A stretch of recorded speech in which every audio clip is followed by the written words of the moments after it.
Channel ad infinity education. तो friends, मैं इस वीडियोस में बात करूंगा सबसे इम्पॉर्टेंट सब टॉपिक्स मेटलर्जी की, एलिंगन डायग्राम। फ्रेंड्स, इससे क्वेश्चन तो यार आते ही हैं और इससे थोड़े कंसेप्चुअल क्वेश्चंस आते हैं। तो देखते हैं यार क्या है एलिंगन डायग्राम। तो यार ये एलिंगन डायग्राम जो है, इसने क्या बोलता है, मेनली गिब्स एनर्जी पर बात करता है। ठीक है, और ये एलिंगम के द्वारा दिया गया था, इसलिए इसे एलिंगम डायग्राम बोल दिया गया। देखेंगे यार डायग्राम क्या है, कैसे है। ठीक है, तो ओवरव्यू लेते हैं पहले क्या है। This provide a sound basis for considering the choice of reducing agent in the reduction of oxides. ठीक है, ये हमें क्या प्रोवाइड कराता है एक्चुअली, हम कौन सा रिड्यूसिंग एजेंट ले ऑक्साइड्स के ओर के लिए, सॉरी, हम कौन सा, कहने का मतलब है ये क्या हमें प्रोवाइड करता है in the reduction of oxide और फॉर फाइंडिंग रिड्यूसिंग एजेंट। ठीक, कहने का मतलब है ये हमें वो प्रोवाइड कराता है कौन सा रिड्यूसिंग एजेंट लें for the reduction of oxide, और सिंपल है। This is known as Ellingham diagram, तो इसे इलिंगन डायग्राम बोल दिया। तो ये क्या क्या हमें such diagram help us predicting the feasibility of thermal reduction of an ore. ठीक है, तो हमें प्रिडिक्ट करना होता है कि ये रिडक्शन हो, थर्मल रिडक्शन होगा कि नहीं होगा, इस ओर का इतने टेम्परेचर पर होगा कि नहीं होगा, ये रिड्यूसिंग एजेंट लेंगे तो ये रिड्यूस कर पाएगा कि नहीं कर पाएगा। तो ये सारा है। ठीक है, तो देखते हैं यार क्या क्या और कोई इंपॉर्टेंट पॉइंट जो हमने देख लिखा है, मैंने लिखा है जो है, तो देखते हैं क्या क्या है। The criteria of feasibility is that at a given temperature gives energy of reaction must be negative. ठीक है, ये इन्वर्स का रूल है। अगर कोई भी नेचुरली ऑकर्ड जो रिएक्शंस है उनका गिब्स फ्री एनर्जी निगेटिव होना ही चाहिए, चाहे रिडक्शन हुआ चाहे नेचुरल का कोई भी रिएक्शन हो। अगर उसका Gibbs free energy energy negative नहीं होगा तो वो रिएक्शन पॉसिबल नहीं है, फिजिबल नहीं। ठीक है, तो हमने ये निगेटिव होना चाहिए, कौन सी, delta G should be less than zero. Gibbs free energy reaction की निगेटिव होनी चाहिए। ठीक है, at a given temperature C is the best, C यानी carbon is the best reducing agent. देखेंगे ये कार्बन कैसे बेस्ट रिड्यूसिंग एजेंट है। ठीक है, तो यार बात करते हैं कुछ आगे के प्रोसीजर के बारे में। तो आपको ग्राफ दिख रहा होगा एलिंगम डायग्राम का। तो ये ग्राफ बहुत तरह के ऑक्साइड्स का ऑक्सीडेशन का ग्राफ है, और इसमें आपको दिख रहा होगा एक्स एक्सिस पर टेम्परेचर, जो दोनों ही यूनिट में है, डिग्री सेंटीग्रेड और टेम्परेचर केल्विन। तो बात करते हैं यार कुछ जो टर्म्स है थर्मोकेमिस्ट्री के, delta G, delta H, delta S, ये क्या होते हैं। तो यार डेल्टा जी क्या है, delta G is equal to, that is change in Gibbs free energy of the reaction. ठीक है, Gibbs free energy of the reaction. और डेल्टा एच जो हमारा है, delta H is equal to enthalpy change of the reaction. ये दोनों term thermodynamics के term हैं, जो कि हमारे रिएक्शंस के लिए निकालते हैं, केमिकल थर्मोडायनेमिक्स टर्म। ठीक है, तो डेल्टा जी हमने देख लिया, change in Gibbs free energy, इसको हम डीप में देखेंगे थर्मोकेमिस्ट्री के चैप्टर में। ठीक है, और डेल्टा एच हमने समझ लिया enthalpy change. Actually enthalpy change क्या है, वही जो हमने जो रिएक्शन हो रहा है उसके या तो बॉन्ड एनर्जी का डिफरेंस हो सकता है, या उसके पोटेंशियल एनर्जी का भी हो सकता है, या जो भी हमारा प्रोसेस हो रहा है उसके रिएक्शन उसके कॉरस्पॉन्डिंग एनर्जी का डिफरेंस हो सकता है। एक्चुअली हम लोग यही तो निकालते हैं एंथैल्पी चेंज में। ठीक है, तो और बात करते हैं डेल्टा एस क्या है। तो डेल्टा एस यार entropy change of the reaction. Entropy का मतलब होगा रैंडमनेस, किसी रिएक्शन की रैंडमनेस। कहने का मतलब है कोई भी अगर इन्वर्स का कोई भी एक रूल है, कोई भी अगर इन्वर्स एग्जिट मतलब वो अपनी अपनी एग्जिस्टेंस की ओर बढ़ता है तो उसके साथ साथ कुछ रैंडमनेस भी चीज़ें निकलती है, कुछ वेस्ट प्रोडक्ट निकलता है। तो हम कह सकते हैं जो हमारा रैंडमनेस है वो वेस्ट प्रोडक्ट ऑफ एनर्जी है, वेस्ट फॉर्म ऑफ एनर्जी है, जो कि बेकार चीज़, एक एनर्जी का बेकार फॉर्म। ठीक है, तो डेल्टा जी हो गया, delta H minus delta S, T is the absolute temperature. ठीक है, इन कैल्विन में, ऑफ कोर्स इन कैल्विन में लेंगे एब्सोल्यूट टेम्परेचर को। ठीक है, तो हमने डेल्टा एच समझ लिया क्या है, वो वेस्ट फॉर्म ऑफ एनर्जी है, और डेल्टा जी हमारा यूजफुल फॉर्म ऑफ एनर्जी है, जो कि हम गिब्स फ्री एनर्जी बोलते हैं। अब बात करते हैं यार कुछ हमारा जो हमारा ऑक्साइड्स का जो रिएक्शन जनरल रिएक्शन है, वो कोई भी मेटल होगा M+O2 डाइऑक्सीजन लेते हैं और MO बन जाता है, मेटल ऑक्साइड बनता है। ठीक है, तो यहाँ पे O2 ही क्यों लिया, ये समझने वाली बात है। O2 इसलिए लिया क्योंकि इन जनरल गैसेस की रेंडमनेस जो होता है, यानी उसकी एंट्रोपी जो होता है सॉलिड और लिक्विड स्टेट से ज़्यादा होता है, इसलिए हमने O2 लिया।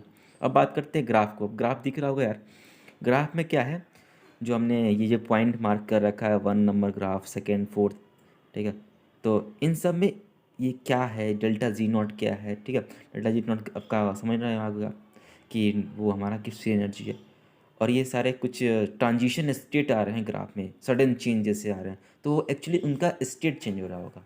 ठीक है, तो मेटल अगर सॉलिड है तो लिक्विड, लिक्विड के बाद वो हीट डेजर्ट है, गैस में चेंज हो रहा होगा, ऐसा समझ लेते हैं। तो बात करते हैं डेल्टा जी। किसी भी रिएक्शन के होने के लिए, कोई भी स्पॉन्टेनियस रिएक्शन को होने के लिए डेल्टा जी को निगेटिव होना पड़ेगा। किसकी, रिएक्शन की, ना कि प्रोडक्ट ना तो रिएक्टेंट, तो होगा ही, पर delta G of reaction negative होना चाहिए, ये यूनिवर्स का रूल है हमारा। ठीक है, अब किसी टेम्परेचर का इंटरवल ले लेते हैं, उसमें देखते हैं हम क्या क्या है, और रिएक्शन कंपेयर करते हैं 8 और 6 का। ठीक है, तो हमने क्या किया, 8 और 7 का रिएक्शन कंपेयर किया। 8 वाला रिएक्शन जो अब दिख रहा होगा, मैग्नीशियम का ऑक्साइड बन रहा है और उसमें अल्मुनियम का, 7th वाला में अल्मुनियम का ऑक्साइड बन रहा है। ठीक है, देखते हैं यार क्या है, देखते हैं।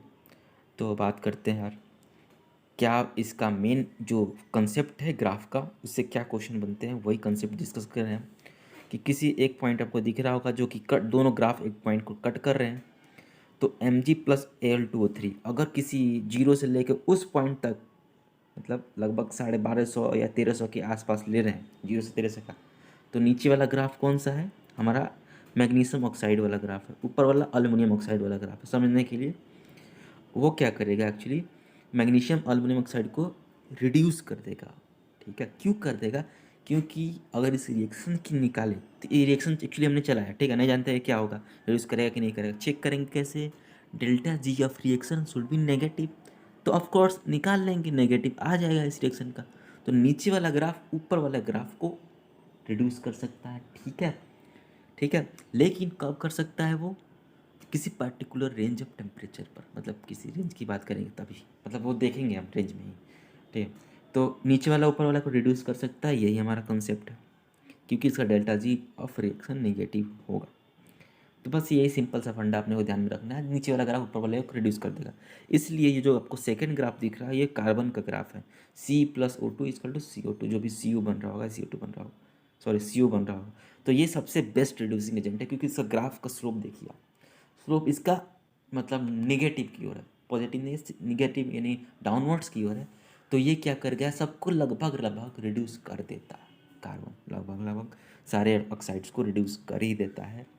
और ये ऐसे हम निकाल सकते हैं कोई भी, और वो ऐसे क्या करते हैं, इसको गॉस पार्टिकल के लिए, मतलब जो हमारा मेन एलिमेंट्स है उसमें से ऑक्साइड निकालने के लिए हम कार्बन का यूज़ कर लेते हैं, और इसको रिडक्शन, एज रिडक्शन यूज़ करते हैं। तो आपको ग्राफ समझ, C+O2 समझ में आया, C+CO2। ठीक है, तो C+O2 आप with proper amount of oxygen की प्रेजेंस में तभी CO2 बनता है, नहीं तो इनसफिशिएंट लेंगे तो CO बनेगा। ठीक है, तो डेल्टा एस, इसका स्लोप हमने देख लिया, जो कि क्या होता है, नेगेटिव होता है, समझ में आया। ठीक है, तो बात करते हैं, और इसकी भी रिएक्शन देख ली, CO वाली की भी, क्योंकि इसका जो है हमारा C बेटर है, बेस्ट रिड्यूसिंग एजेंट, ये समझ लिया, रिड्यूस बेस्ट रिड्यूसिंग एजेंट है C। ठीक है, अब चलते हैं यार, ये सारे इंपॉर्टेंट हमने ग्राफ डिस्कस कर लिए, कॉपर ऑक्साइड बनता है ये भी देख लिया हमने, और हमने डाइऑक्सीजन लिया of course, dioxygen in gases form. ठीक है यार, तो आगे चलते हैं, इससे कुछ इम्पोर्टेंट्स और भी क्या क्या फीचर्स बन जाते हैं। ये सारे रिएक्शन, सारे ग्राफ्स हमने देख लिए, आपको दिख भी रहा होगा सारे ग्राफ्स, ये हमने देख लिया, डेल्टा जी देख लिया, आपको समझ में आ रहा होगा डेल्टा जी किसी भी रिएक्शन की नेगेटिव होनी चाहिए। ठीक है, इसके साथ साथ हमने ये भी डिस्कस किया रिएक्शंस क्या क्या कैसे हो रही है, किसी पार्टिकुलर रेंज ऑफ टेम्परेचर के अकॉर्डिंग हमने बात की, ये सारा हमने डिस्कस कर लिया। ठीक है, उसका स्लोप हमने देख लिया, कार्बन का नेगेटिव है, ठीक है, और ये सबको रिड्यूस लगभग कर देता है, ठीक। किसी पार्टिकुलर रेंज भी लेते हैं, पूरा पूरा 0 से लेके 2000 तक भी देखें तो कार्बन लगभग सबको रिड्यूस कर ही रहा है, लगभग। अब बात करते हैं कुछ इंपॉर्टेंट जो फीचर्स बच जाते हैं इलिंगम डायग्राम के, ठीक है, मतलब जो डायग्राम का जो सैलिएंट फीचर्स है, तो ऑक्साइड्स के लिए बात करेंगे ऑफकोर्स, क्योंकि ऑक्साइड का ही ग्राफ बना था।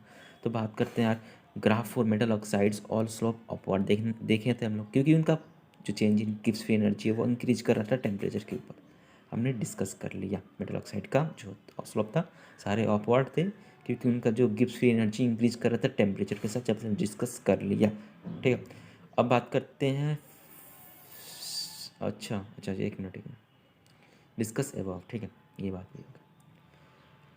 अब बात कर लेते हैं, जैसे कि हमने देखा क्या, ये वाला स्लोप देखते हैं, सारे स्लोप क्या थे, अपवर्ड थे, तो इनका टेम्परेचर ग्लेब की एनर्जी डिक्रीज कर रहा था। एक कार्बन को केवल निगेटिव स्लोप था, उसका कारण भी था, उसका डेल्टा एस जो है वो पॉजिटिव आ जाता है किस केस में, ठीक है,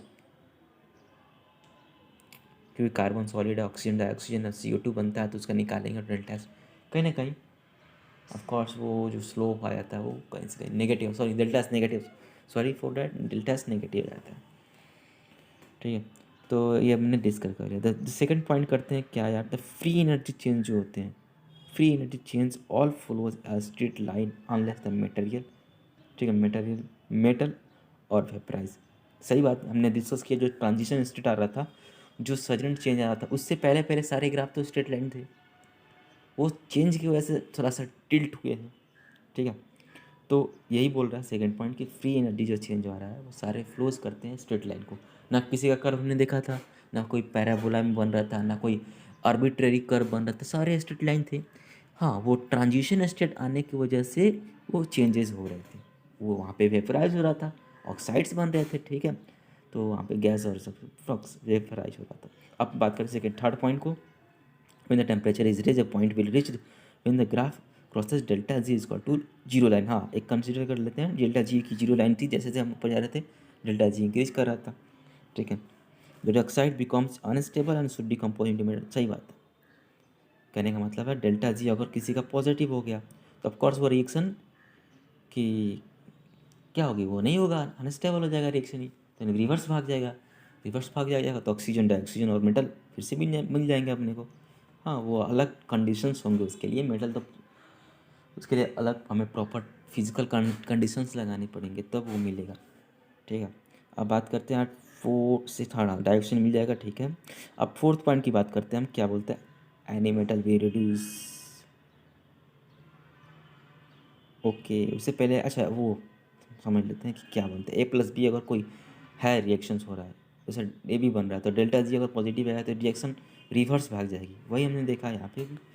और any metal will reduce the oxides of other metal which lie above it, ये हमने देखा ही, कोई भी मेटल होगा जो उसके ऊपर वाला को रिड्यूस कर देगा, तब भी रिड्यूस करेगा किसी, जब उसका delta G gives free energy negative बन रहा होगा, डिफरेंस निकालेंगे तो वही अपने रिएक्शन का डिफरेंस निकालेंगे, नेगेटिव बन रहा था नीचे वाला ऊपर रिड्यूस कर देगा।